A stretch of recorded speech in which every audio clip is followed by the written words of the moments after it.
Some cars are dangerous, and then some cars are so dangerous that the people who built them had to answer to lawyers, insurance boards, and even entire governments.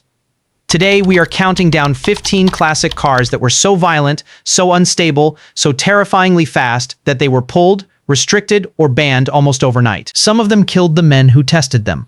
Some of them got entire racing series shut down. One of them was banned by an entire country after a single afternoon that changed motorsport forever. Stay with me until the end, because number one on this list is not just dangerous, it is the single deadliest production car disaster in automotive history, and almost nobody talks about it anymore. Let's start the countdown. Number 15, the Dodge Viper RT/10. When Dodge unveiled the Viper in 1992, they didn't build a sports car, they built a snake with a steering wheel. There was no roof, no airbags, no traction control, no anti-lock brakes, and barely any weather protection. Under the hood sat an 8-liter V10 borrowed from a truck engine program, producing 400 horsepower, and more importantly, 450 pound-feet of torque delivered in the most brutal way possible. Journalists who drove early Vipers described the throttle as either off or terrifying, with nothing in between. The car could spin its rear tires in third gear on a dry road if you breathed on the accelerator wrong. Car and driver called it one of the most dangerous cars they had ever tested, and that was meant as a compliment. Rental car companies that briefly offered exotic vehicles quietly pulled the Viper from their fleets after a string of crashes involving inexperienced drivers who thought raw horsepower was the same thing as control. Some racetracks in Europe required Viper owners to complete mandatory driver training before they were even allowed on the circuit. Insurance underwriters treated the Viper like a loaded weapon, charging premiums that made grown men wince. Dodge kept building it anyway because the danger was the entire point. Today, an original 1992 Viper RT/10 in good condition sells for well over $80,000. A car so respected for its brutality that collectors pay extra just to own something that almost nobody could actually control. Number 14, the Mercedes-Benz 300 SLR. This is where things get genuinely dark. In 1955, Mercedes-Benz brought the 300 SLR to the 24 Hours of Le Mans, a car so advanced for its era that it seemed to belong to a different decade entirely. Powered by a 3-liter straight 8 producing over 300 horsepower. Wrapped in an aerodynamic magnesium alloy body, the SLR was faster than almost anything else on the grid. But during the race, driver Pierre Levay's SLR launched off the back of another car at over 150 miles per hour, disintegrated in the air, and plowed into the packed grandstand. 83 spectators died that afternoon along with the driver, making it the deadliest accident in motorsport history. Mercedes-Benz withdrew from the race immediately out of respect, and then withdrew from motorsport entirely for decades. Switzerland responded by banning all motor racing within its borders, a ban that remained largely in place for over 60 years. France suspended racing for months while safety investigations took place. The SLR itself, the very car that had been engineered to dominate, became a symbol of how far speed had outrun the safety technology of its era. Surviving examples of the 300 SLR are almost never sold, but when one did cross the auction block in 2022, it sold for $142 million, making it the most expensive car ever sold at public auction, a staggering price for a machine tied to the single worst tragedy in racing history. Number 13, the Porsche 930 Turbo. Enthusiasts gave this car a nickname that tells you everything you need to know. The Widowmaker, launched in the mid-1970s. The 930 Turbo was Porsche's first production turbocharged car, and it exposed drivers to something the automotive world wasn't ready for. Massive turbo lag followed by a sudden, violent surge of power right as the rear engine layout wanted to swap ends on you. Drivers would enter a corner, lift off the throttle to adjust their line, and the rear end would snap around instantly because there was no power to keep the tires loaded. Get back on the throttle mid-corner and the delayed turbo boost would arrive exactly when you least wanted an extra 300 horsepower. The car developed such a fearsome reputation for catching amateur drivers off guard that some insurance companies in Europe refused to cover it for drivers under a certain age, and driving schools began offering specific courses just for learning how to survive a 930 safely. Even seasoned racing drivers described the Widowmaker with genuine respect bordering on fear. Porsche eventually tamed later versions with better suspension geometry, but the earliest 930 turbos remain some of the most unforgiving production cars ever built. Today, clean early examples sell for well over $200,000. Proof that danger, when wrapped in the right badge, becomes a selling point instead of a warning label. Number 12, the AC Cobra 427, American engine, British chassis, absolutely no mercy. Carroll Shelby took the lightweight AC Ace chassis and stuffed a 7-liter American V8 into it, creating a car with a power-to-weight ratio that shouldn't have existed in the 1960s. The result was a machine that could hit 60 miles per hour in under 4 seconds using 1960s tire technology, brakes, and suspension that were simply not designed to handle that kind of violence. British motoring journalists who tested the 427 Cobra described it as trying to steer a runaway rocket sled. Several racing series in Europe restricted or effectively banned the Cobra from open competition because it was consistently faster and more dangerous than anything else on the grid, creating unsafe closing speeds between cars. Insurance in the United Kingdom became so expensive for the 427 that many owners simply parked their cars and drove something else. The Cobra's reputation for spinning, snapping, and punishing any driver who got overconfident made it a legend and a cautionary tale in the same breath. Original 427 Cobras, of which fewer than 500 were ever built, now sell for well over $1 million each, a price that reflects both their rarity and their standing as one of the most respected dangerous machines in automotive history. Number 11, the Plymouth Superbird. If you've ever seen a Superbird in person, your first reaction is probably confusion, because nothing about it looks like it belongs on public roads. Built in 1970 with a nose cone that extended nearly 2 feet beyond the front bumper and a rear wing that towered almost 2 feet above the trunk, the Superbird was designed for one purpose: to dominate NASCAR's high-banked superspeedways at over 200 miles per hour. Under the hood, buyers could order the legendary 426 cubic inch Hemi V8, a genuine race engine wearing license plates. On the track, the Superbird was so aerodynamically superior to every other car that NASCAR officials panicked, watching a single manufacturer's technology threaten to make every other team's cars obsolete overnight. By 1971, NASCAR rewrote the rulebook specifically to force cars with aerodynamic aids like the Superbird's nose cone and wing to run smaller, weaker engines, effectively banning the winged warriors from ever racing again in their original form. On public roads, the car was almost as controversial. The wing made it impossible to use a drive-through car wash. The nose cone made parking nearly impossible in a normal space. Most buyers thought it looked ridiculous, and dealers actually removed the wings and nose cones on unsold units just to move inventory. Today, an untouched original Superbird can fetch well over $500,000, and the ones dealers vandalized to make sellable are now considered tragic losses by collectors. Number 10. The Nissan Skyline GTR32. Nicknamed Godzilla. This is the car that got banned from an entire racing category because it simply refused to lose. Launched in Japan in 1989, the R32 GTR combined a twin-turbocharged inline-six with a revolutionary all-wheel drive system called Atessa ETS. Technology so advanced that it felt like cheating compared to everything else on the grid. When Nissan entered the GTR into Australia's Group A Touring Car Championship, it didn't just win races, it won every single race for 4 consecutive seasons, utterly humiliating Ford and Holden, the two brands Australian motorsport had built its identity around. Fans and manufacturers alike were furious, and the outcry became so intense that Australian racing officials rewrote the entire touring car rulebook specifically to exclude the technology that made the GTR dominant, effectively banning it from ever racing there again. Officials openly admitted the rule changes were a direct response to a single car being too good for the sport to survive. On top of that, strict import regulations in the United States meant the R32 GTR was banned from American roads entirely for decades, creating a mythology around a car most Americans could only see in magazines and video games.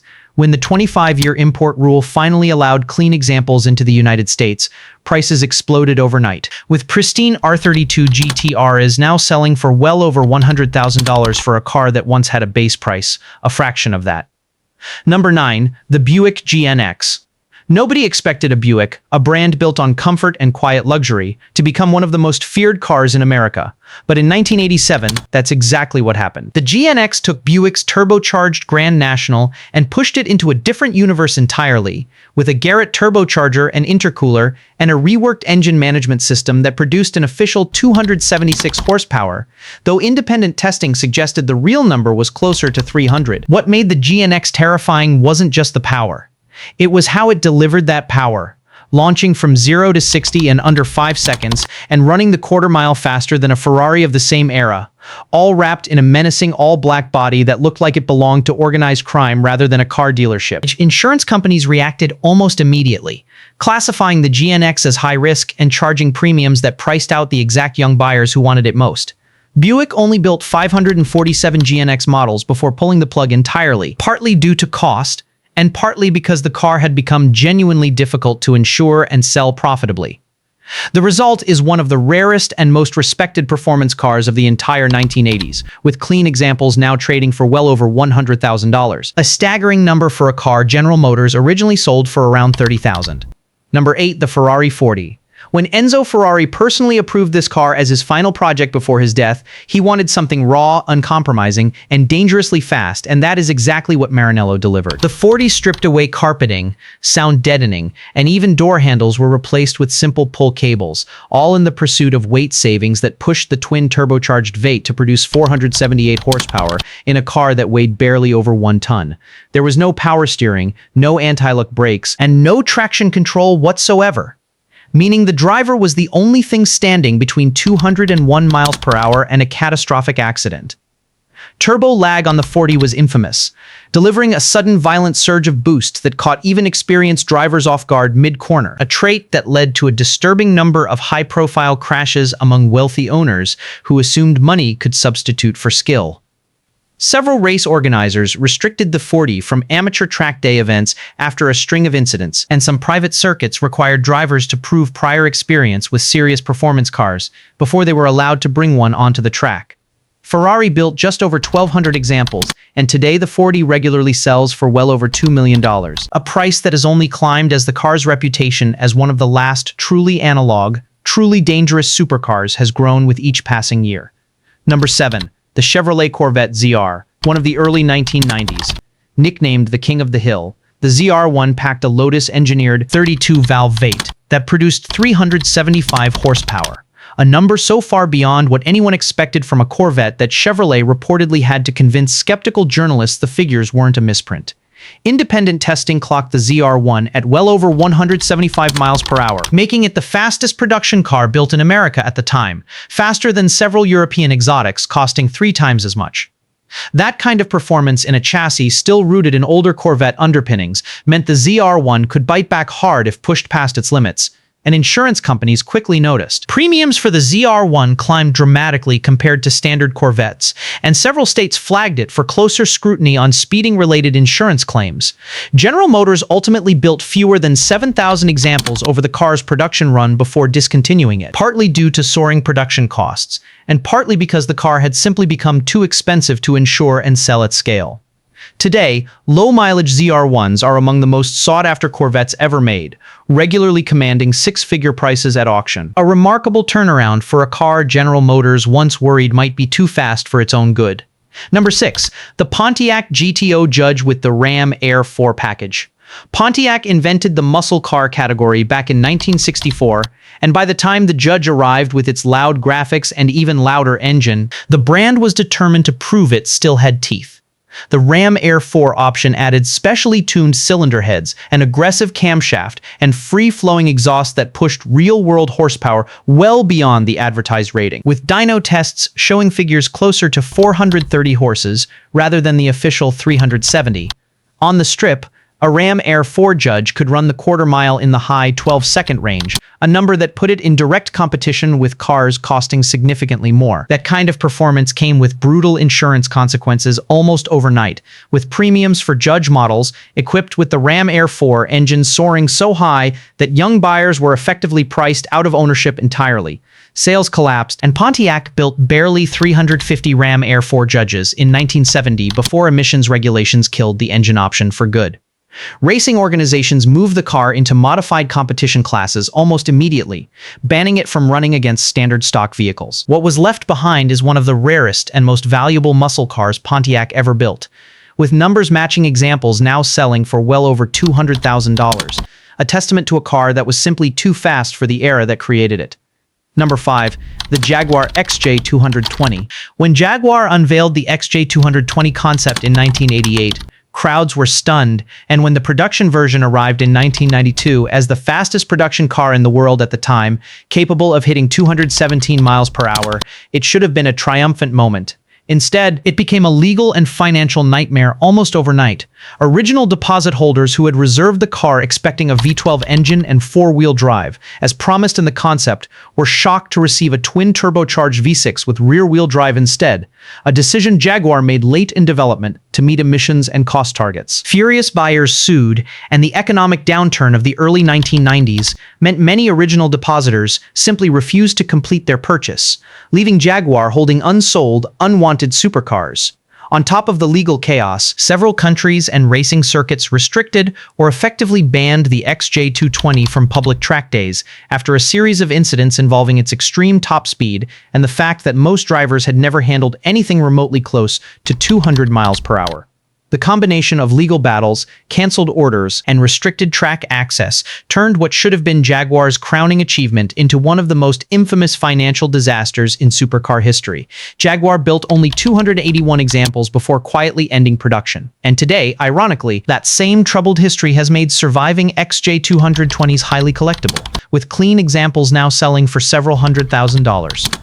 Number 4. The Ford GT40 Mark IV, built specifically to dominate the 24 hours of Le Mans after Ford's bitter rivalry with Ferrari. The Mark IV version of the GT40 was powered by a massive 7-liter V8, producing well over 500 horsepower, an almost unfair amount of power for endurance racing at the time.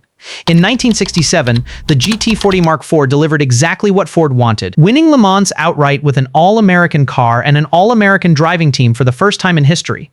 But the car's dominance was so overwhelming, and the speeds it reached down the Mulsanne Straight so far beyond anything else on the circuit, that race organizers grew genuinely concerned about safety, with closing speeds between the GT40 and slower cars reaching dangerous levels on a track never designed for that kind of velocity gap. Within a year, the sport's governing body introduced new displacement regulations specifically designed to outlaw engines the size of the Mark IV's 7-liter monster, effectively banning the car from ever competing at Le Mans again in its most powerful form.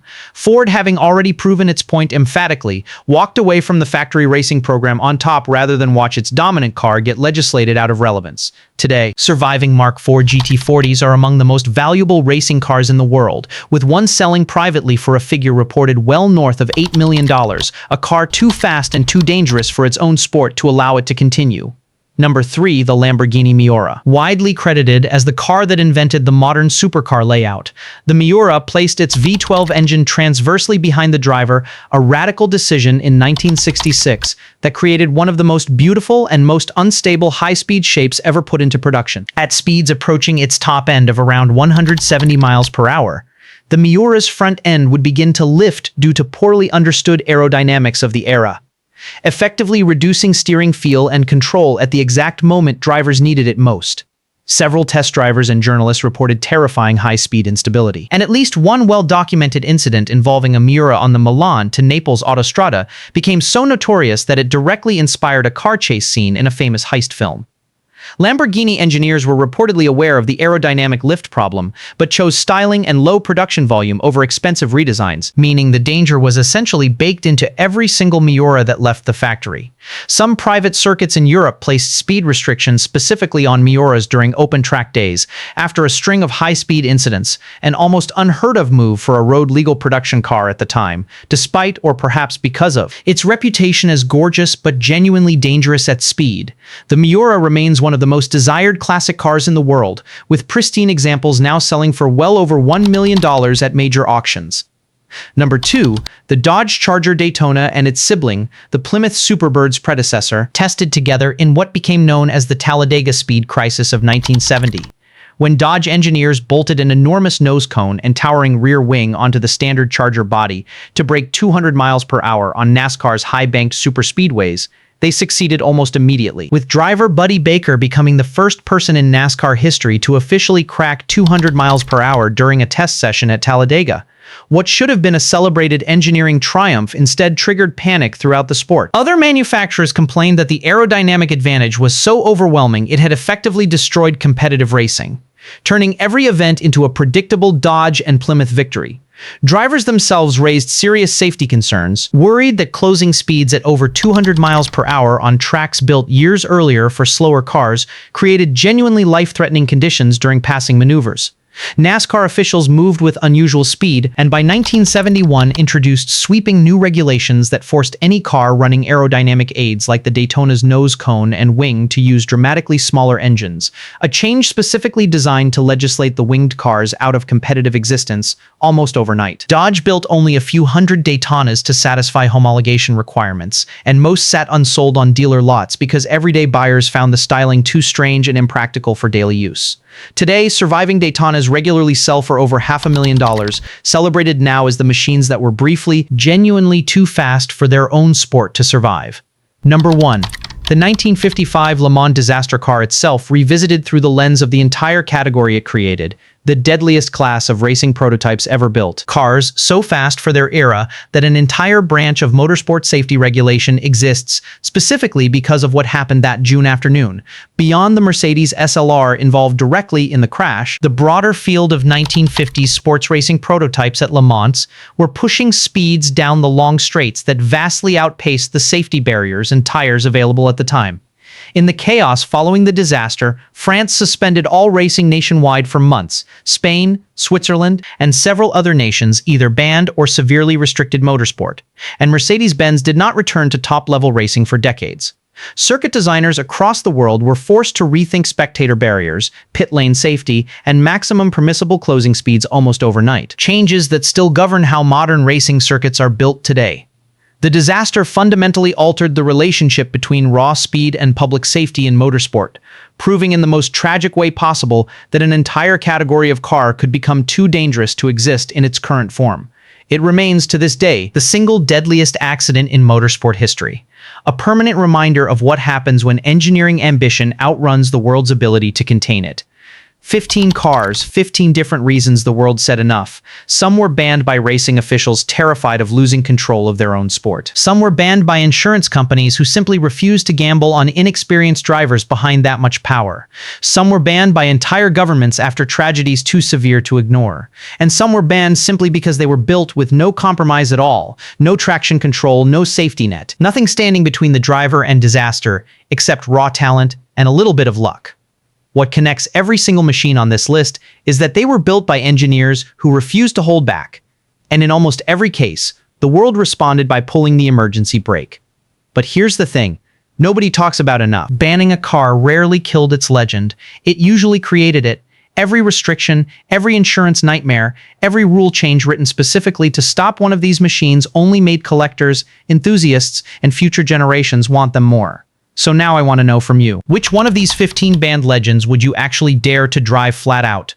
Drop your answer in the comments below. And if this deep dive into the most dangerous cars ever banned kept you hooked until the very end, hit that subscribe button right now, because we have plenty more forbidden legends waiting to be uncovered.